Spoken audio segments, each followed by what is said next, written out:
নমস্কার বন্ধুরা, প্রতিদিনের মতো নতুন রেসিপিতে তোমাদের জানাই অনেক অনেক স্বাগত।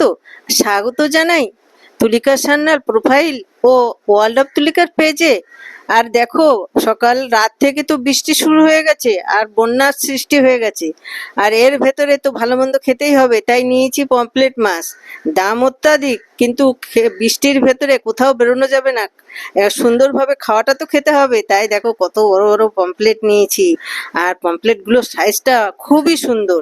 আর এই রান্না হবে পমফ্রেট মাছ, সেটাই তোমাদের সাথে এখন শেয়ার করছি।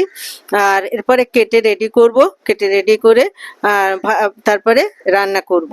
আর কি মনটা খুব খারাপ, চারিদিকে জলে থই থই অবস্থা।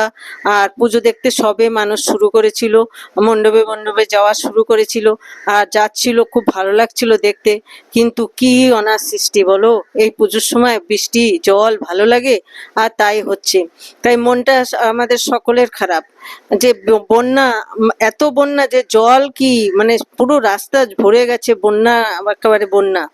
আর তারপরে দেখো মাছগুলো কেটে রেডি করেছি, এখন মাছগুলো নুন হলুদ মাখিয়ে নিচ্ছি, তারপরে ভাজবো, রান্না হবে। আজ পটল আলু দিয়েই করব মাছের ঝোলটা। আর রান্নাটা হচ্ছে অনেক পদ, তার ভিতরে এই পমফ্রেটটাই তোমাদের সাথে শেয়ার করছি। এবার পটল আলুটা ভেজে নিচ্ছি, মাছ ভাজা হয়ে গেছে। এরপরে দেখো রান্নাটাও হয়ে গেল। আর পুরো ভিডিও সাথে থাকার জন্য অসংখ্য ধন্যবাদ। Thank you for watching.